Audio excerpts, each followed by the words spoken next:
No hace falta que una guerra se declare para que el mundo entre en modo emergencia. A veces basta con que suenen sirenas a la vez en varias ciudades, se cierre un espacio aéreo y aparezca la frase que ningún gobierno quiere pronunciar.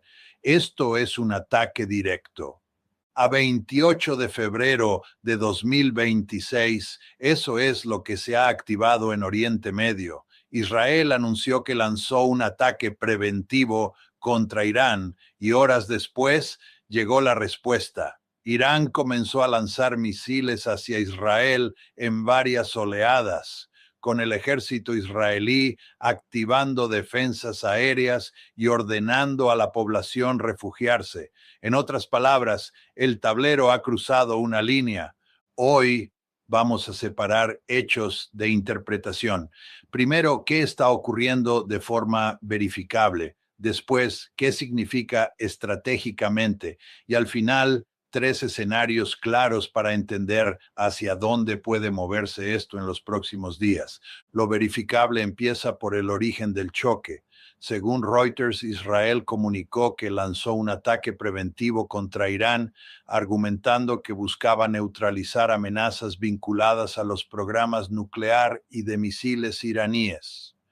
Se reportaron explosiones en Teherán y, en paralelo, Israel activó medidas de emergencia, sirenas, cierre de escuelas y de parte de la actividad económica y cierre del espacio aéreo. El segundo hecho verificable es la respuesta iraní. Distintos medios y autoridades israelíes informaron del lanzamiento de misiles desde Irán hacia Israel, y la Guardia Revolucionaria iraní habló del inicio de una primera oleada de ataques con misiles y drones. El ejército israelí fue emitiendo avisos de barrajes adicionales, lo que indica que no fue un lanzamiento aislado, sino una secuencia. Aquí hay un matiz importante. Algunos titulares hablan de tres oleadas, pero lo más sólido, con información pública, es que fueron múltiples salvas y que el intercambio estaba en curso cuando se publicaron los primeros reportes. Tercero, el contexto político. Reuters subraya que este episodio llega tras semanas de tensión por el dossier nuclear y que Israel venía presionando por condiciones mucho más duras: desmantelamiento de infraestructura nuclear y límites al programa de misiles. Irán, por su parte, ha sostenido que está dispuesto a negociar lo nuclear a cambio de alivio de sanciones, pero rechaza vincularlo a su programa de misiles. Y cuarto, la dimensión internacional. Reuters informó de coordinación con Washington, según un oficial israelí, y también señaló reportes de que Estados Unidos tenía acciones en marcha, además de advertencias iraníes sobre posibles represalias contra bases estadounidenses si EEUU atacaba. Esto es clave porque amplía el riesgo más allá del eje Israel a Irán. Hasta aquí, hechos. Ahora lo importante: ¿qué significa esto realmente? El primer punto estratégico es que estamos ante una escalada por umbral. Israel dice actuar de forma preventiva para eliminar una amenaza existencial. Irán responde con misiles y drones para restaurar disuasión. Y en ese intercambio, cada parte intenta convencer a dos públicos a la vez: al adversario y a su propia población. Para Israel, la lógica es clara. Si percibe que el riesgo nuclear o misilístico se acerca a un punto inaceptable, intenta golpear capacidades antes de que se consoliden. Para Irán, la lógica también es clara. Si no responde, se abre la puerta a más ataques. Si responde demasiado fuerte, aumenta el riesgo de guerra regional. Por eso las oleadas importan. Permiten calibrar intensidad, medir defensas, enviar mensaje y dejar margen para ajustar.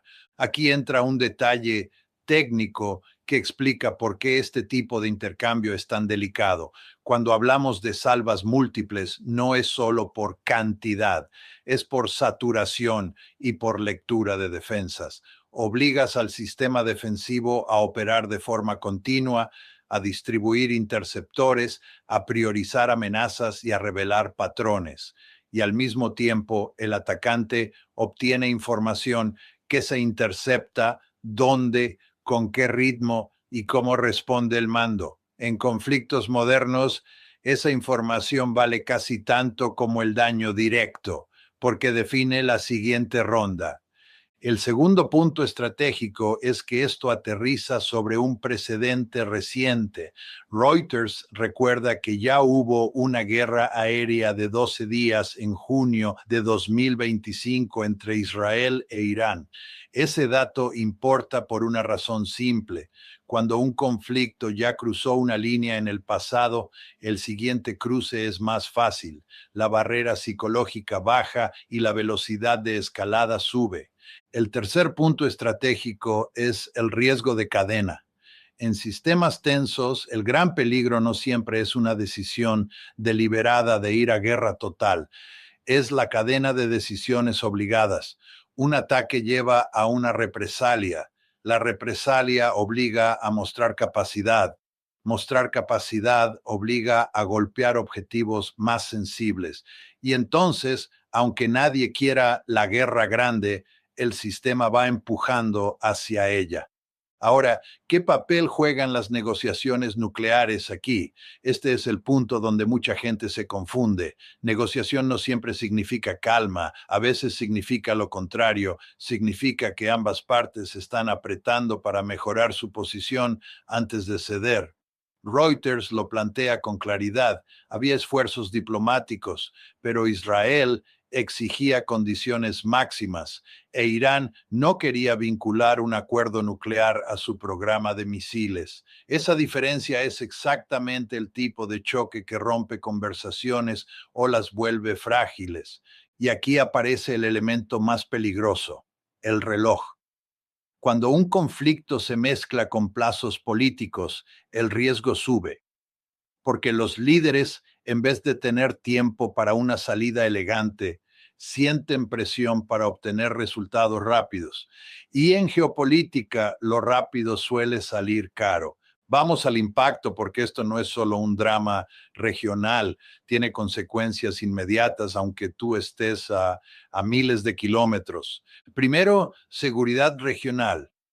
Cuando se menciona la posibilidad de afectar bases de Estados Unidos en la región, países y fuerzas desplegadas entran en máxima alerta. Incluso si no ocurre, el simple riesgo cambia despliegues, rutas aéreas, decisiones de compañías y la postura de actores del Golfo. Segundo, economía y energía. Cada vez que Israel e Irán entran en intercambio directo, el mercado incorpora prima de riesgo por rutas, por infraestructura y por la posibilidad de incidentes alrededor del Golfo. El petróleo no necesita que falte suministro hoy para moverse, le basta con el miedo a que pueda faltar mañana. Eso se traduce en volatilidad y la volatilidad se traduce en inflación y coste de vida. Tercero, política global. Europa mira esto con un dilema, necesita estabilidad energética y a la vez se alinea con marcos de sanciones y seguridad. China lo mira desde otra lógica, continuidad comercial y precio de la energía. Rusia lo mira como oportunidad para que Occidente se disperse. En este tipo de crisis, cada potencia ve una ventana distinta. Ahora sí, escenarios. Tres, claros y sin vender certezas. El primer escenario es contención rápida. Israel declara objetivos cumplidos, Irán responde con oleadas suficientes para sostener su disuasión y ambos bajan el tono mediante intermediarios.